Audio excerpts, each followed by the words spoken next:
Thank you, darling. It's interesting how the truth can sometimes seem might malleable, depending upon your point of view. Like how those dime novels make you out to be something you're not? Jack, don't be starting trouble. No, he's right. They do tend to exaggerate. Did they exaggerate your part in taking down the Daltons? Well, I was there in the flesh, boy, so I saw what happened firsthand.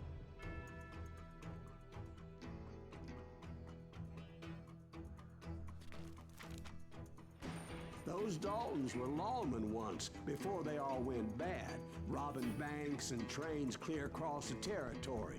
Until Coffeeville, of course. I was one of the citizens who took up arms that day.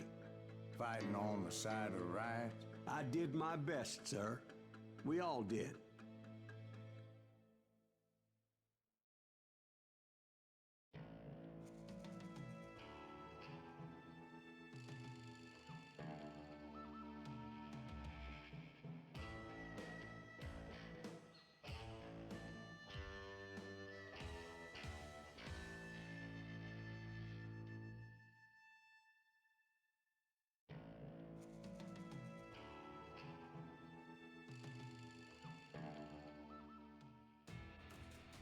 It was early morning.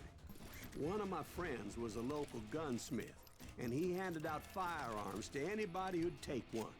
You see, the Daltons got it in their heads to rob two banks at the same time. Two banks on the same damn street. Well, the locals recognized the Daltons right off. Before they could get away, half the town took up arms to defend their property. Their first mistake was pulling a job in their own damn hometown. The boys grew up in Coffeeville, so everybody knew them. The bank teller tricked them, telling them the time lock on the safe wouldn't open till 9:30. Well, that gave the locals enough time to prepare an ambush for those sons of bitches.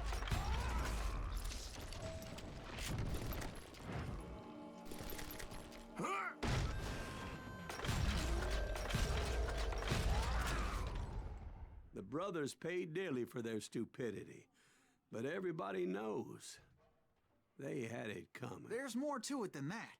I read all about that day, so I know for a fact that it went down very differently. First of all, it was high noon. A posse of U.S. deputy marshals were on the rooftop across the street. Get ready, boys. They're gonna make a move. The lawmen had been tracking the Daltons for months. Now they finally had them dead to rights. Among them was a bounty hunter feared by many a lawbreaker. This man had no intention of letting the Daltons slip away. They met an adversary that day who had no fear and offered them no quarter. The marshals tried to get the Daltons to surrender. They'll give up eventually. We just gotta wait for some bitches out. This bounty hunter knew that the brothers were far too proud to ever lay down their guns.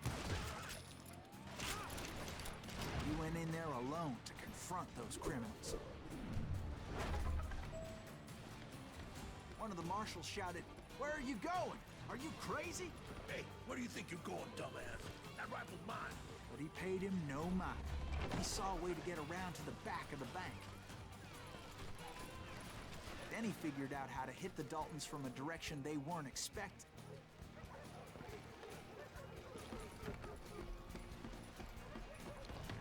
From above. Fortunately, a water tower was right there. A moment later, he was climbing up a steep ladder, laughing at danger as he did.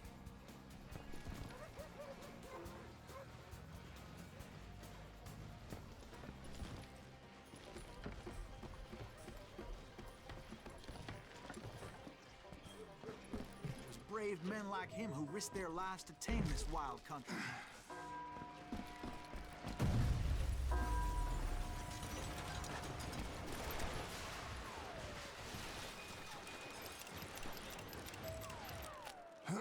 We've got company.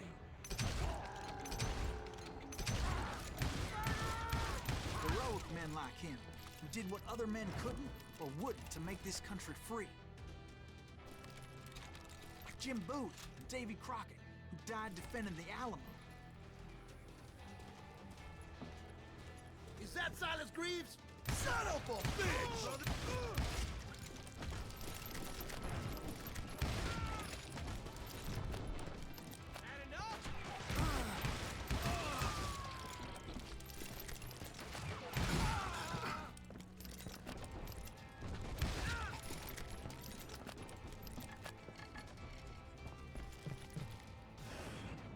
Over there!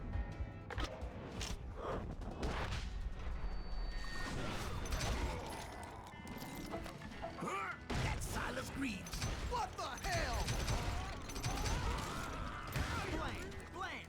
He came away victorious, taking down those thieving Daltons.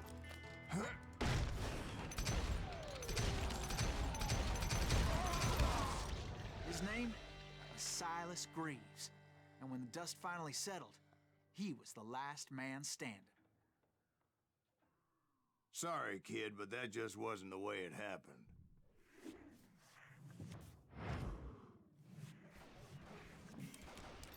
It was early evening, not high noon.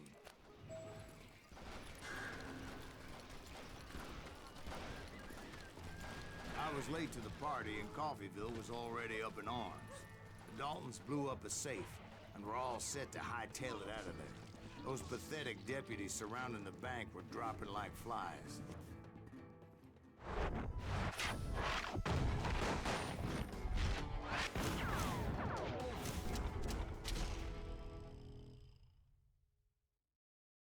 I had been tracking those jokers for months, waiting for them to do something reckless. Finally, they did. Those stupid bastards decided to rob two banks at the same time in the same town where everybody knew them. But they still had friends in Coffeyville. Waste your bullets. Go ahead.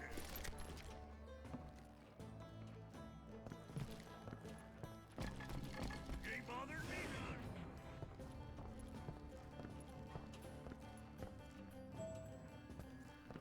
Oh, so you're hiding too now.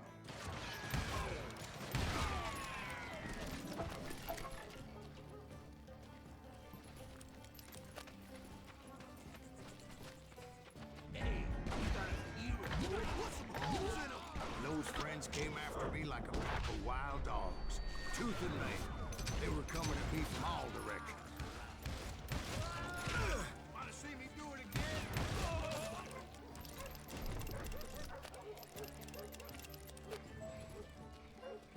I caught sight of the Daltons running with the money and didn't want to lose them. Problem was, they knew the town better than I did.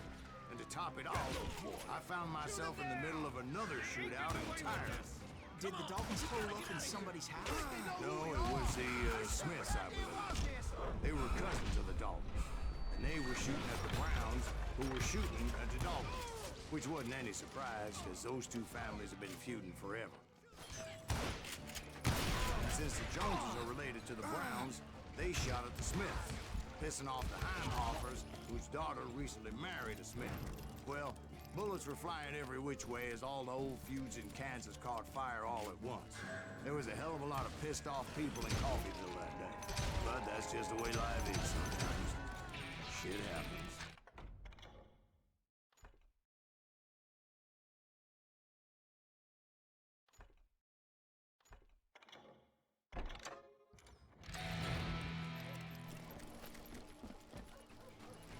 The Dalton boys knew I would never give up. Those Daltons weren't the sharpest knives in the drawer, but they always stood together. They set a trap to slow me down and allow at least two of them to escape. The third brother stayed behind to plant me, just in case that trap of theirs didn't work.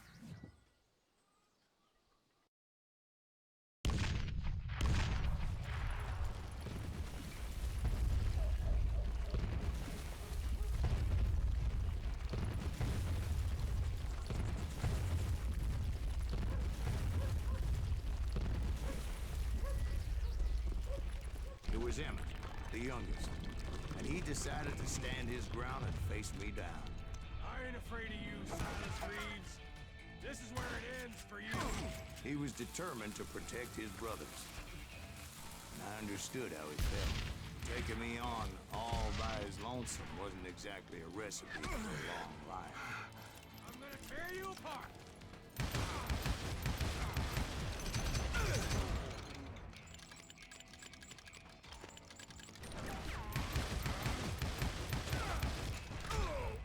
You messed with the wrong damn Dalton.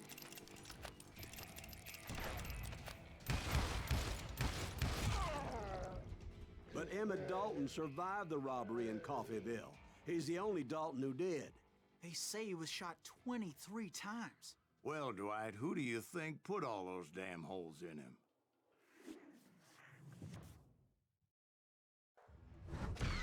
But I have to admit, that boy had grit.